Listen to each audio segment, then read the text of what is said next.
Bismillahirrahmanirrahim. Assalamualaikum warahmatullahi wabarakatuh.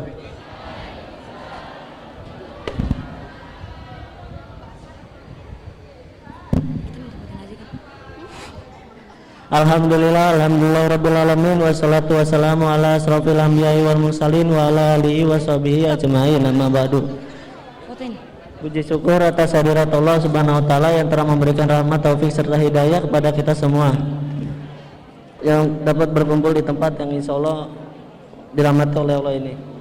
Salawat serta salam tak lupa kita antarkan kepada Nabi besar kita, Nabi Muhammad sallallahu alaihi wasallam, yang telah membawa kita dari zaman jahiliyah dan sampai zaman yang terang benderang seperti sekarang ini.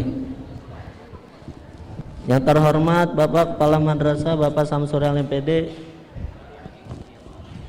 dan para dewan guru yang namanya tidak bisa saya sebutkan satu persatu, namun tidak mengurangi rasa hormat dan takzim saya.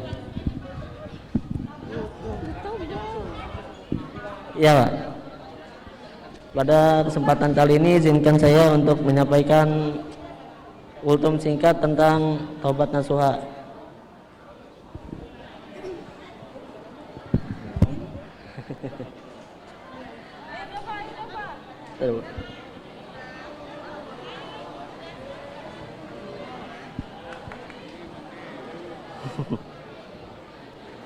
Taubat itu menggugurkan dosa-dosa dan kewajiban orang yang bertaubat.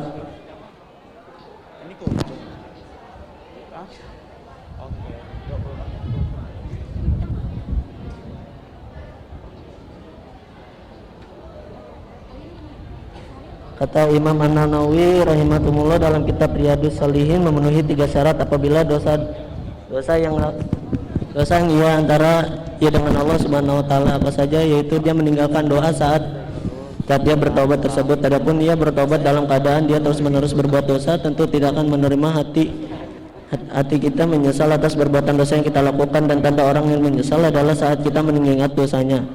Hatinya terasa risih, hatinya merasa tidak tentram, hatinya menyesal sekali, bertekad bulat untuk tidak kembali berbuat dosa. Maka kata beliau, apabila salah satu dari syarat tidak terpenuhi, maka tidak diterima taubatnya. Ini apabila dosa antara kita dengan Allah.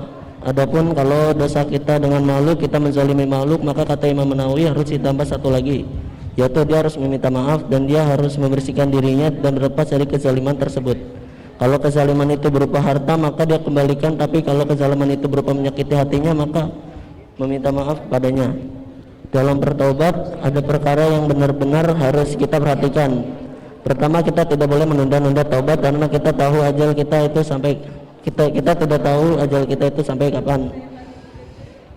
Kedua, bila kita tunda taubat kita, pohon maksiat itu semakin berakar di dalam hati kita sehingga semakin sulit untuk bertaubat kepada Allah. Makanya Ibnu Qudamah berkata, perumpamaan orang yang mengundur-undurkan taubat seperti orang yang ingin mencabut sebuah pohon.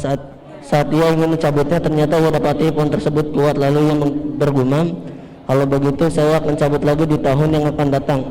Saat ia mendatangi lagi tahun depan, ternyata pohon itu tambah kuat lagi. Maka orang-orang yang mengatakan nanti taubatnya ketika sudah tua, pohon maksiat itu sudah sangat berakar di hati kita. Bagaimana akar yang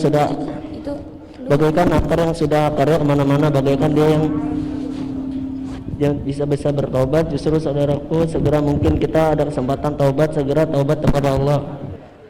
Hari ini kita taubat kepada Allah Subhanahu wa taala. Jangan kita tunda-tunda karena malaikat maut apabila ia datang tidak pernah menunda-nunda lagi. Seperti surah Az-Zumar ayat 53. Qul ya ibadiyallazina asrafu ala anfusihim. Katakanlah wahai hamba-hambaku yang melampaui batas terhadap dirinya mereka sendiri, janganlah kamu berputus asa dari rahmat Allah. Maka dari itu kita yang sering berbuat dosa, yang banyak berbuat dosa, jangan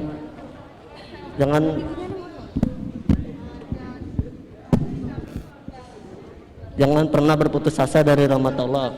Mungkin cukup sekian pidato singkat dari saya, kurang lebihnya mohon maaf. Wassalamualaikum warahmatullahi wabarakatuh. Waalaikumsalam warahmatullahi wabarakatuh.